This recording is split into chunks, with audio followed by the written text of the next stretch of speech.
Hey, how you doing? Scott here from scottsbasslessons.com. If you haven't been to the website yet, make sure you do so straight after this lesson, because there is hours and hours of free lessons just like this. And if you sign up as well and become a subscriber, you get access to the backing track library, so you can download that backing track that you've just heard and 100 other backing tracks, however many there are, I'm not sure.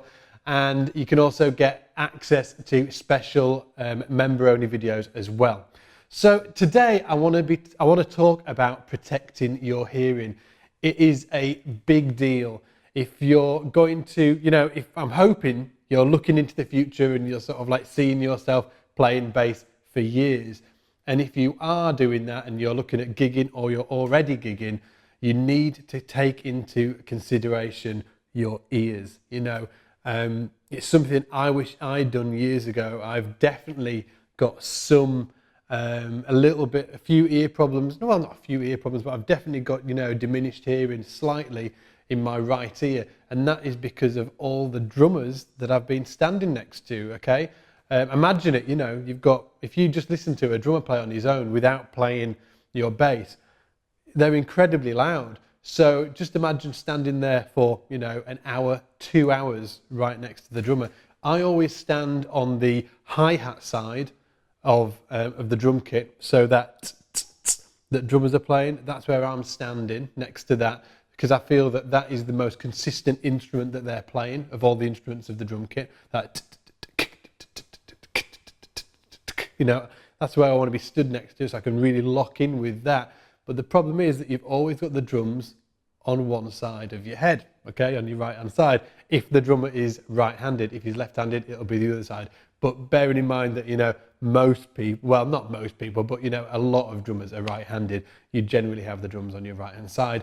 And because of this is why I really recommend wearing, I do recommend wearing earplugs on, especially on loud gigs, wearing earplugs. But even on, gigs that aren't so loud, try and get, I use an earplug for this ear a lot of the time. If it's more of a jazz gig, obviously, I don't, because the volumes are really low. But, any rock gigs or funk gigs where the drummers are really cracking the snare or anything like that, I get an earplug in this ear. I have molded earplugs. I think they cost about $150. I know that's expensive. What you do, you go to the place that does them, and they put molds in your ears, and then they send those molds away, and the earplugs are installed within the molds. And the more expensive ones like this, essentially they take the entire volume of the band down, but they keep all the frequencies the same. Because if you use cheaper earplugs, and I use cheaper earplugs as well, sometimes, certain frequencies tend to get cut out. Essentially, the top end frequencies get cut out. So you get a lot of bass and middle, but not so much top end. So that's why I got the more expensive ones. But if you don't want to get the more expensive ones, that's fine. For years, I have just used the spongy ones that you kind of roll up and push in your ear. I've used them as well. And, you can use them in both ears if you're, depending on where you are in the band, bob them in both ears.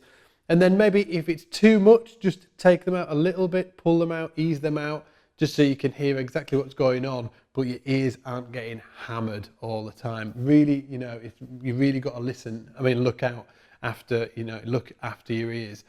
The main cause of, problems that people have with their ears is something called tinnitus, which is a whistling. It's like a whee all the time. And if you're unfortunate enough to get tinnitus, it's a real pain in the ass to get rid of.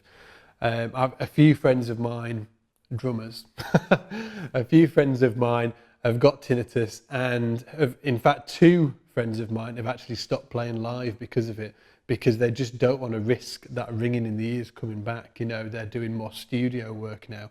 So it's that, it can have that much of an effect on your playing. It can, it stopped 2 of my friends playing. They're just doing studio work now because they don't want to risk it coming back. So really look after your ears, get some earplugs. And even if you end up on a gig, I've forgotten my earplugs before. Both, I didn't have the little spongy ones. I didn't have the molded ones. And it was a loud gig as well. It was sort of like a funk gig. And I just thought, I'm not going on stage without protecting this ear. I'm stood right next to the drummer, and I literally got some toilet roll out of the toilet, rolled it up, and then just bobbed it in this ear, pushed it in this ear, just to take that vicious top end out of the snare and the hi-hat when you stood next to the drummer. So next time you're on a gig, make sure you take earplugs into that situation with you if you need to. And if you're doing a jazz gig, it's fine. You can kind of style it out. But yeah, and also, if you're listening to your iPod, don't crank it too loud. Keep it, within sort of like, a nice level. It'll really sort of like pay off in the long run. So hopefully you've enjoyed this little tip today. If you have, shoot over the website. You can get the backing track that you heard me playing with at the beginning of this lesson as well. And there's hours and hours of other lessons for you to check out as well. Everything from like beginner to super advanced. So there will be something there for you. Other than that, take it easy. Subscribe to my YouTube channel. If you like this tip, click like below. I'll see you soon. Take it easy and get in the shed.